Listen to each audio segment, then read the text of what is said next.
Hello ಮಕ್ಕಳೇ, ನಿಮ್ಮೆಲ್ಲರಿಗೂ ಸ್ವಾಗತ. ಪ್ರಾಣಿಗಳು ಚಲಿಸುತ್ತವೆ ಎಂದು ನಮಗೆ ತಿಳಿದಿದೆ. ಪರಿಸರದಲ್ಲಿನ ಯಾವುದೇ ಬದಲಾವಣೆಯಿಂದಾಗಿ ಅದರ ಉಳಿವಿಗಾಗಿ ಚಲನ ಉಂಟಾಗುತ್ತದೆ. ಪರಿಸರದಲ್ಲಿನ ಬದಲಾವಣೆಗಳನ್ನು ಪ್ರಚೋದಕಗಳು ಎಂದು ಕರೆಯಲಾಗುತ್ತದೆ. ಪ್ರಚೋದನೆಗೆ ಜೀವಿಗಳ ಪ್ರತಿಕ್ರಿಯೆಯನ್ನು ಪ್ರತಿಕ್ರಿಯೆ ಎಂದು ಕರೆಯಲಾಗುತ್ತದೆ. ಈ ಪ್ರತಿಕ್ರಿಯೆಯು ಸಾಮಾನ್ಯವಾಗಿ ಜೀವಿಗಳ ಚಲನೆ ಅಥವಾ ಗ್ರಂಥಿಗಳಿಂದ ರಾಸಾಯನಿಕ ಪದಾರ್ಥಗಳ ಸ್ರವಿಸುವಿಕೆಯ ರೂಪದಲ್ಲಿರುತ್ತದೆ. ಸಸ್ಯಗಳು ಚಲಿಸುತ್ತವೆಯೇ? ನೀವು ಎಂದಾದರೂ ಟ್ವಿನರ್ ಅಥವಾ ಕ್ಲೈಂಬರ್ ಆಸರೆಯಲ್ಲಿ ಬೆಳೆಯುತ್ತಿರುವುದನ್ನು ಮತ್ತು ಸುಂದರವಾದ ಹೂವು ಅರಳುವುದನ್ನು ನೋಡಿದ್ದೀರಾ? ನಾನು ಬಿಂದು. 10ನೇ ತರಗತಿಯ ಜೀವಶಾಸ್ತ್ರದ ಪಾಠ ನಿಯಂತ್ರಣ ಮತ್ತು ಸಮನ್ವಯದಿಂದ ಸಸ್ಯ ಹಾರ್ಮೋನುಗಳ ಆಸಕ್ತಿದಾಯಕ ವಿಷಯವನ್ನು ಕಲಿಯಲು ಈ ವಿಡಿಯೋದಲ್ಲಿ ನನ್ನನ್ನು ಅನುಸರಿಸಿ. ಯಾವುದೇ ಪರಿಸ್ಥಿತಿಯಲ್ಲಿ ಜೀವಿಗಳು ತಮ್ಮ ಸ್ನಾಯುಗಳು ಅಥವಾ ಗ್ರಂಥಿಗಳು ಬಳಸಿಕೊಂಡು ಪರಿಸರದಲ್ಲಿ ಸಂಬಂಧಿತ ಪ್ರತಿಕ್ರಿಯೆಗಳನ್ನು ತೋರಿಸುತ್ತವೆ. ದೇಹದ ವಿವಿಧ ಭಾಗಗಳ ನಡುವೆ ಸಮನ್ವಯ ಇರಬೇಕು. ಅದು ಮತ್ತೊಂದು ವ್ಯವಸ್ಥೆಯಿಂದ ನಿಯಂತ್ರಿಸಲ್ಪಡುತ್ತದೆ. ಇದನ್ನು ನಿಯಂತ್ರಣ ಮತ್ತು ಸಮನ್ವಯ ವ್ಯವಸ್ಥೆ ಎಂದು ಕರೆಯಲಾಗುತ್ತದೆ. ಸಸ್ಯಗಳಲ್ಲಿ ಸಸ್ಯ ಹಾರ್ಮೋನುಗಳು ಎಂಬ ವಿಶೇಷ ರಾಸಾಯನಿಕಗಳಿಂದ ಸಮನ್ವಯವನ್ನು ತರಲಾಗುತ್ತದೆ. ಪ್ರಾಣಿಗಳಲ್ಲಿ ಇದು ಸಂವೇದನಾ ಅಂಗಗಳು, ನರಮಂಡಲ ಮತ್ತು ಅಂತಹ ಸ್ರಾವಕ ವ್ಯವಸ್ಥೆಗಳನ್ನು ಒಳಗೊಂಡಿರುತ್ತದೆ. ಸಸ್ಯಗಳಲ್ಲಿ ರಾಸಾಯನಿಕ ಸಮನ್ವಯ ಕಮಲದ ಹೂವು ಅರಳುವುದು ಸೂರ್ಯೋದಯವಾದಾಗ ಮತ್ತು ಸೂರ್ಯಾಸ್ತದ ಸಮಯದಲ್ಲಿ ಮಡಚಿಕೊಳ್ಳುವುದನ್ನು ನೀವು ಗಮನಿಸಿದ್ದೀರಿ. ರಾತ್ರಿಯ ಮಲ್ಲಿಗೆ ಸೂರ್ಯಾಸ್ತದ ಸಮಯದಲ್ಲಿ ಅರಳುತ್ತದೆ ಮತ್ತು ಸೂರ್ಯೋದಯದಲ್ಲಿ ಮುದುಡಿಕೊಳ್ಳುತ್ತದೆ. ಅದು ಆಲದ ಮರಗಳ ಕೊಂಬೆಗಳಿಂದ ಬೇರುಗಳ ಭೂಮಿಯ ಕಡೆಗೆ ಬೆಳೆಯುತ್ತವೆ. ಮೆಣಸು ಸಸ್ಯಗಳು ಎಲೆಗಳು ಬೆಳವಣಿಗೆಯ ಸಮಯದಲ್ಲಿ ಮರದ ಸುತ್ತಲೂ ಸುರುಳಿಯಾಕಾರದ ಅಥವಾ ಟ್ವಿನಿಂಗ್ ಚಲನೆಯನ್ನು ಹೊಂದಿರುತ್ತವೆ. ಸಸ್ಯಗಳು ಈ ವಿದ್ಯಮಾನಗಳನ್ನು ತೋರಿಸಲು ಕಾರಣವೇನು? ಕಲಿಕೆಯ ಫಲಿತಾಂಶಗಳು. ಈ ವಿಷಯವನ್ನು ಅಧ್ಯಯನ ಮಾಡಿದ ನಂತರ ನೀವು ಇದರ ಬಗ್ಗೆ ತಿಳಿಯುವಿರಿ. ಸಸ್ಯ ಹಾರ್ಮೋನುಗಳನ್ನು ಪಟ್ಟಿ ಮಾಡಿ. ಸಸ್ಯ ಹಾರ್ಮೋನುಗಳನ್ನು ಬೆಳವಣಿಗೆಯ ಪ್ರವರ್ತಕಗಳು ಮತ್ತು ಪ್ರತಿಬಂಧಕಗಳಾಗಿ ವರ್ಗೀಕರಿಸಿ. ಸಸ್ಯ ಹಾರ್ಮೋನುಗಳು ವಿವಿಧ ಶಾರೀರಿಕ ಚಟುವಟಿಕೆಗಳನ್ನು ಹೇಗೆ ನಿಯಂತ್ರಿಸುತ್ತವೆ ಮತ್ತು ಸಂಯೋಜಿಸುತ್ತವೆ ಎಂಬುದನ್ನು ಅರ್ಥಮಾಡಿಕೊಳ್ಳಿ. ಕೀವರ್ಡ್ಗಳು: ಕೋಲಿಯೋಫೈಲ್, ಆಕ್ಸಿನ್ಸ್, ಗಿಬ್ಬೆರೆಲಿನ್ಸ್,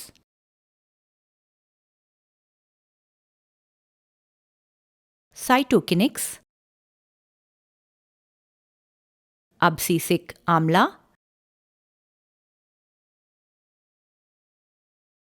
ಎಥಿಲೀನ್,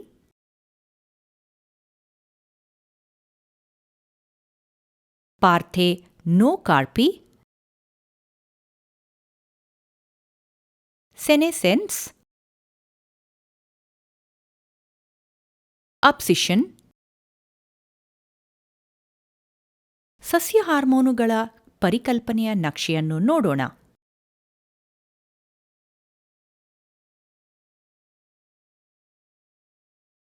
ಸಸ್ಯಗಳು ಪ್ರಾಣಿಗಳಂತೆ ನರಮಂಡಲ ಮತ್ತು ಇಂದ್ರಿಯಗಳನ್ನು ಹೊಂದಿಲ್ಲ.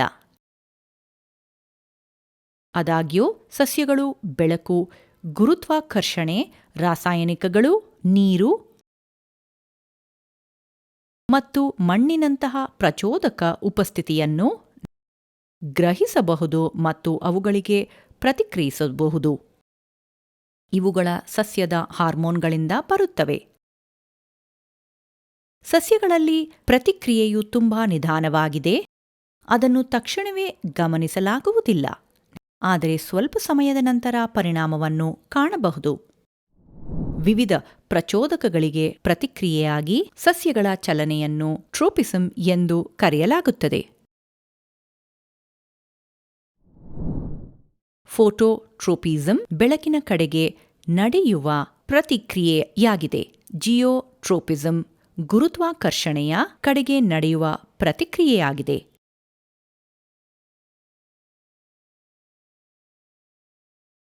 ಹೈಡ್ರೋಟ್ರೋಪಿಸಂ ನೀರಿನ ಕಡೆಗೆ ನಡೆಯುವ ಪ್ರತಿಕ್ರಿಯೆಯಾಗಿದೆ. ಥಿಗ್ಮೋಟ್ರೋಫಿಸಂ ಎನ್ನುವುದು ಸ್ಪರ್ಶದ ಕಡೆಗೆ ನಡೆಯುವ ಪ್ರತಿಕ್ರಿಯೆಯಾಗಿದೆ. ಥರ್ಮೋಟ್ರೋಪಿಸಂ ಎನ್ನುವುದು ತಾಪಮಾನ ಶಾಖದ ಕಡೆಗೆ ನಡೆಯುವ ಪ್ರತಿಕ್ರಿಯೆಯಾಗಿದೆ. ಕಿಮೋಟ್ರೋಪಿಸಂ ರಾಸಾಯನಿಕಗಳಿಗೆ ಪ್ರತಿಕ್ರಿಯೆಯಾಗಿದೆ. ಮೊಗ್ಗು ರಚನೆಯ ವಿದ್ಯಮಾನಗಳು ಹೂವುಗಳು ಅರಳುವುದು, ಎಲೆಗಳ ಉದ್ದ ಬೆಳೆಯುವಿಕೆ ಅಥವಾ ಹಿಗ್ಗುವಿಕೆ, ಫ್ರುಟಿಂಗ್,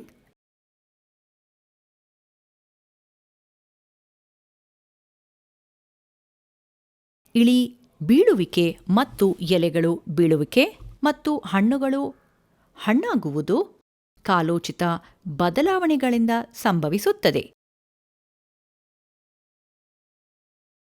ಆದರೆ ಕೆಲವೊಮ್ಮೆ ಮೊಗ್ಗುಗಳು, ಎಲೆಗಳು, ಹೂವುಗಳು ಮತ್ತು ಹಣ್ಣುಗಳು ಅಕಾಲಿಕ ಬೀಳುವಿಕೆಯನ್ನು ನೀವು ನೋಡಬಹುದು. ಕೆಲವು ಸಸ್ಯ ಹಾರ್ಮೋನ್ಗಳ ಬಿಡುಗಡೆಯೂ ಇದಕ್ಕೆ ಕಾರಣ. ಸಸ್ಯ ಹಾರ್ಮೋನ್ಗಳನ್ನು ಫೈಟೋ ಹಾರ್ಮೋನ್ಗಳು ಎಂದು ಕರೆಯಲಾಗುತ್ತದೆ. ಅವು ಸಾವಯವ ಸಂಯುಕ್ತಗಳಾಗಿವೆ. ಅದು ಒಂದು ಅಂಗಾಂಶದಲ್ಲಿ ಉತ್ಪತ್ತಿಯಾಗುತ್ತದೆ ಮತ್ತು ಇನ್ನೊಂದು ಸ್ಥಳಾಂತರಗೊಳ್ಳುತ್ತದೆ. ಅಲ್ಲಿ ತಮ್ಮ ನಿರ್ದಿಷ್ಟ ಪರಿಣಾಮವನ್ನು ಉಂಟುಮಾಡುತ್ತವೆ ಮತ್ತು ಸಸ್ಯದ ಬೆಳವಣಿಗೆಗೆ ಮತ್ತು ಅಭಿವೃದ್ಧಿಯನ್ನು ನಿಯಂತ್ರಿಸುತ್ತವೆ. ಆದ್ದರಿಂದ ಅವುಗಳನ್ನು ಬೆಳವಣಿಗೆಯ ನಿಯಂತ್ರಕರು ಎಂದು ಕರೆಯುತ್ತಾರೆ. ಸಸ್ಯ ಹಾರ್ಮೋನ್ಗಳ ವಿಧಗಳು. ಸಸ್ಯ ಹಾರ್ಮೋನ್ಗಳ 5 ಪ್ರಮುಖ ವರ್ಗಗಳಿವೆ. ಅವುಗಳೆಂದರೆ ಆಕ್ಸಿನ್ಸ್, ಸೈಟೋಕಿನಿಕ್ಸ್, ಗೆಬಿರೆಲಿನ್ಸ್,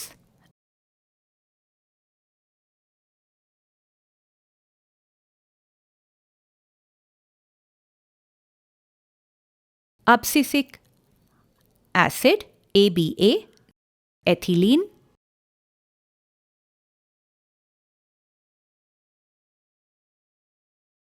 ಈ ಎಲ್ಲ ಸಸ್ಯ ಹಾರ್ಮೋನ್ಗಳ ಪೈಕಿ ಆಕ್ಸಿನ್ಗಳು, ಸೈಟೋಕಿನಿನ್ಗಳು ಮತ್ತು ಗಿಬ್ಬರೆಲಿನ್ಗಳು ಸಸ್ಯದ ಬೆಳವಣಿಗೆಯನ್ನು ಉತ್ತೇಜಿಸುತ್ತವೆ. ಅಬ್ಸಿಸಿಕ್ ಆಮ್ಲ ಮತ್ತು ಎಥಿಲೀನ್ ಸಸ್ಯಗಳ ಬೆಳವಣಿಗೆಯನ್ನು ಪ್ರತಿಬಂಧಿಸುತ್ತದೆ. ಸಸ್ಯಗಳಿಗೆ ಅವುಗಳ ಬೆಳವಣಿಗೆಗೆ ಸೂರ್ಯನ ಬೆಳಕು ಬೇಕಾಗುತ್ತದೆ.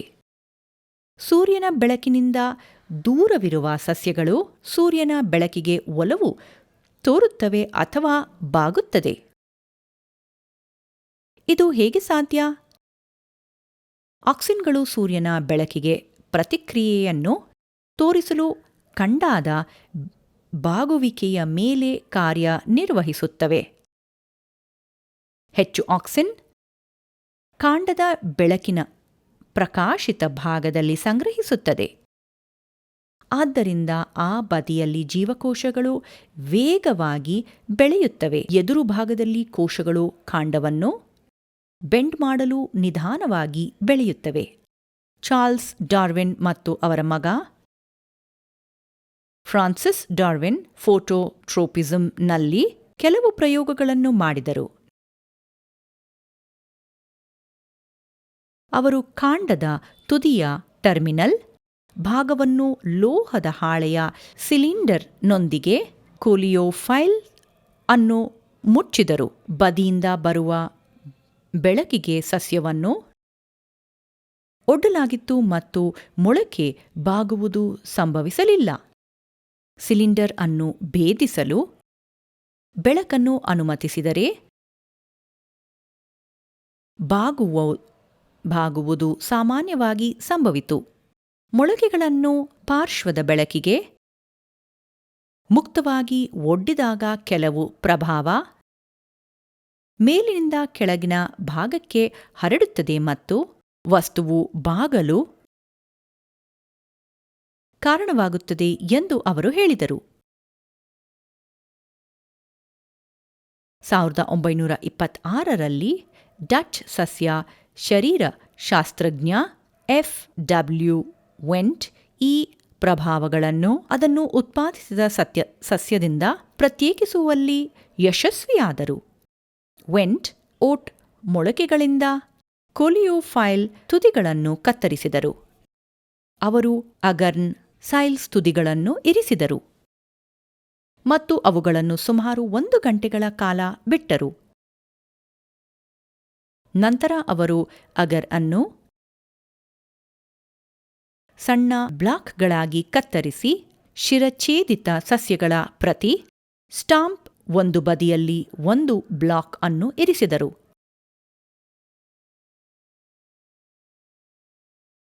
ಸಂಪೂರ್ಣ ಪ್ರಯೋಗದ ಸಮಯದಲ್ಲಿ ಅವುಗಳನ್ನು ಕತ್ತಲೆಯಲ್ಲಿ ಇರಿಸಲಾಯಿತು. 1 ಗಂಟೆಯೊಳಗೆ ಅವರು ಅಗರ್ ಬ್ಲಾಕ್ ಅನ್ನು ಇರಿಸಲಾದ ಬದಿಯಿಂದ ಒಂದು ವಿಶಿಷ್ಟವಾದ ಬಾಗುವಿಕೆಯನ್ನು ಗಮನಿಸಿದರು. ಕೊಲಿಯೋಫೈಲ್ ತುದಿಯೊಂದಿಗೆ ಸಂಪರ್ಕ ಹೊಂದಿದ ಅಗರ್ ಬ್ಲಾಕ್ ಯಾವುದೇ ಬಾಗುವಿಕೆಯನ್ನು ಉಂಟುಮಾಡಲಿಲ್ಲ ಅಥವಾ ಬ್ಲಾಕ್ ಅನ್ನು ಇರಿಸಲಾದ ಬದಿಯ ಕಡೆಗೆ ಸ್ವಲ್ಪ ಬಾಗುತ್ತದೆ. ವೆಂಟ್ ಈ ಪ್ರಯೋಗಗಳನ್ನು ಕೊಲಿಯೋಫೈಲ್ ತುದಿಯು ರಾಸಾಯನಿಕ ಪ್ರಚೋದನೆಯನ್ನು ಬಳಸಿಕೊಂಡು ಅದರ ಪರಿಣಾಮವನ್ನು ಬೀರುತ್ತದೆ ಎಂದು ತೋರಿಸುತ್ತದೆ ಎಂದನು. ಈ ರಾಸಾಯನಿಕ ಪ್ರಚೋದನೆಯನ್ನು ಆಕ್ಸಿನ್ ಎಂದು ಕರೆಯಲಾಯಿತು. ಆಕ್ಸಿನ್ ಎಂಬ ಗ್ರೀಕ್ ಪದವು ಬೆಳೆಯುವುದು ಎಂಬ ಅರ್ಥವನ್ನು ಹೊಂದಿದೆ. ಇದನ್ನು ವೆಂಟ್ ಕಂಡುಹಿಡಿದನು. ಆಕ್ಸಿನ್ಗಳನ್ನು ನೈಸರ್ಗಿಕ ಮತ್ತು ಸಂಶ್ಲೇಷಿತ ಆಕ್ಸಿನ್ಗಳಾಗಿ ವಿಂಗಡಿಸಲಾಗಿದೆ. ಸಸ್ಯಗಳಿಂದ ಉತ್ಪತ್ತಿಯಾಗುವ ಆಕ್ಸಿನ್ಗಳನ್ನು IAA ಅಥವಾ ಇಂಡೋಲ್ 3 ಅಸಿಟಿಕ್ ಆಮ್ಲದಂತಹ ನೈಸರ್ಗಿಕ ಆಕ್ಸಿನ್ಗಳು ಎಂದು ಕರೆಯಲಾಗುತ್ತದೆ. ಕೃತಕವಾಗಿ ಸಂಶ್ಲೇಷಿತ ಆಕ್ಸಿನ್ಗಳನ್ನು ಸಿಂಥೆಟಿಕ್ ಆಕ್ಸಿನ್ಗಳು ಎಂದು ಕರೆಯಲಾಗುತ್ತದೆ.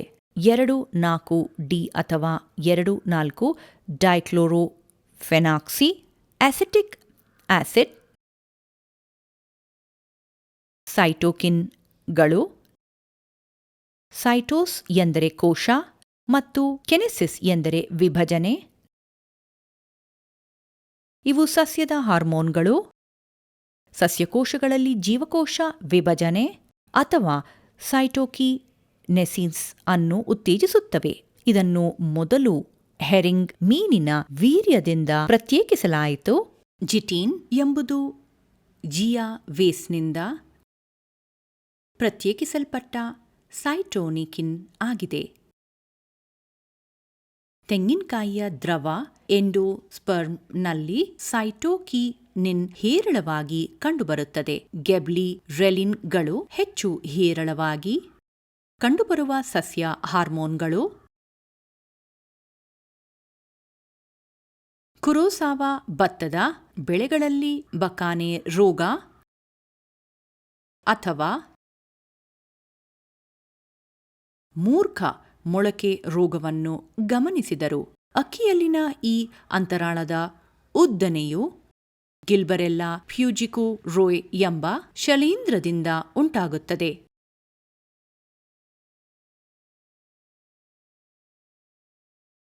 ಸಕ್ರಿಯ ವಸ್ತುವನ್ನು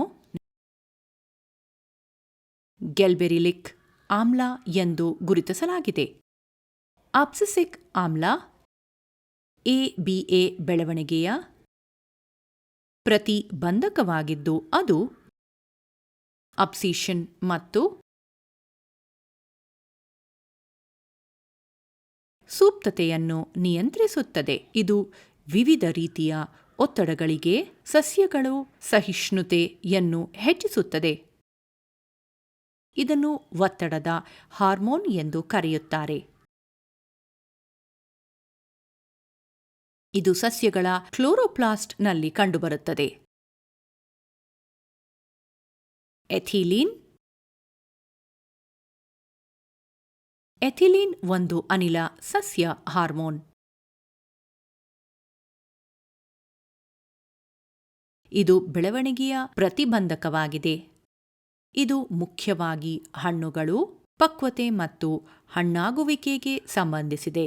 ಮಿಥಿಲೀನ್ನ ಗರಿಷ್ಠ ಸಂಶ್ಲೇಷಣೆ ಹಣ್ಣುಗಳು ಮಾಗಿದ ಸಮಯದಲ್ಲಿ ಸಂಭವಿಸುತ್ತದೆ. ಸೇಬುಗಳು, ಬಾಳೆಹಣ್ಣುಗಳು ಮತ್ತು ಕಲ್ಲಂಗಡಿ ಈ ಸಸ್ಯ ಹಾರ್ಮೋನುಗಳ ಶಾರೀರಿಕ ಪರಿಣಾಮಗಳು. ಇವು ಕೋಶ ವಿಭಜನೆ, ಕೋಶ ಹಿಗ್ಗುವಿಕೆ, ಉದ್ದನೆ, ಬೆಳವಣಿಗೆ ಮತ್ತು ಕೋಶ ವ್ಯತ್ಯಾಸವನ್ನು ಉತ್ತೇಜಿಸುತ್ತವೆ. ಅವು ಚಿಗುರು ವ್ಯವಸ್ಥೆಯ ಫೋಟೋಟ್ರೋಪಿಕ್ ಚಲನೆಯನ್ನು ಪ್ರೇರೇಪಿಸುತ್ತದೆ. ಅವು ಬೇರುಗಳು, ಹೂವುಗಳು ಮತ್ತು ಹಣ್ಣುಗಳ ಬೆಳವಣಿಗೆಯನ್ನು ಪ್ರಾರಂಭಿಸುತ್ತವೆ. ಎಲೆಗಳು, ಹೂವುಗಳು ಮತ್ತು ಹಣ್ಣುಗಳ ಉದುರುವಿಕೆಯನ್ನು ಎಥಿಲಿನ್ ನಿಯಂತ್ರಿಸುತ್ತದೆ. ಹೂವುಗಳು ಮತ್ತು ಹಣ್ಣುಗಳು ಅಕಾಲಿಕವಾಗಿ ಒಣಗುವುದನ್ನು ನಿಯಂತ್ರಿಸುತ್ತದೆ. ಗಿಬರೆಲಿನ್ಸ್ ಪಾರ್ಥೆನೋಕಾರ್ಪಿಯನ್ನು ಪ್ರಚೋದಿಸುತ್ತದೆ. ಬೀಜಗಳು ಮತ್ತು ಮೊಗ್ಗುಗಳ ಸೂಕ್ತತೆಯನ್ನು ಮುರಿಯುತ್ತವೆ. ಎಲೆಗಳ ವಯಸ್ಸಾಗುವಿಕೆಯನ್ನು ವಿಳಂಬಿಸುತ್ತದೆ. ಸ್ಟೊಮ್ಯಾಟ ತೆರೆಯುವಿಕೆಯನ್ನು ನಿಯಂತ್ರಿಸುತ್ತದೆ.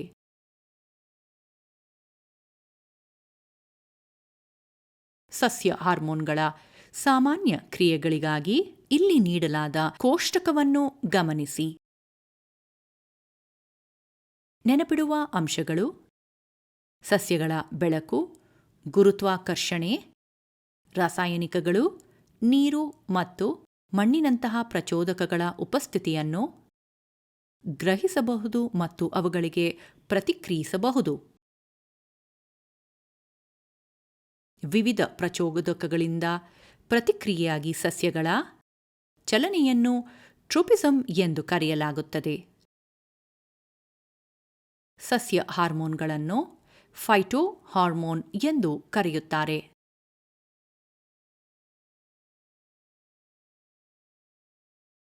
ಆಕ್ಸಿನ್ಗಳು ಕಾಂಡಗಳು ಮತ್ತು ಬೇರುಗಳ ತುದಿಯಲ್ಲಿ ಉತ್ಪತ್ತಿಯಾಗುವೆ ಮತ್ತು ಉದ್ದನೆಯ ವಲಯಕ್ಕೆ ವಲಸೆ ಹೋಗುತ್ತವೆ. ಸೈಟೋಕಿನಿನ್ಗಳು ಸಸ್ಯಕೋಶಗಳಲ್ಲಿ ಕೋಶ ವಿಭಜನೆ ಅಥವಾ ಸೈಟೋಕಿನೆಸಿಸ್ ಅನ್ನು ಉತ್ತೇಜಿಸುತ್ತವೆ. ಗಿಬ್ಬೆರೆಲಿನ್ಗಳು ಬೀಜರಹಿತ ಹಣ್ಣು ಮತ್ತು ಪಾರ್ಥೆನೋಕಾರ್ಪಿಕ್ ಹಣ್ಣುಗಳ ರಚನೆಯನ್ನು ಪ್ರೇರೇಪಿಸುತ್ತದೆ.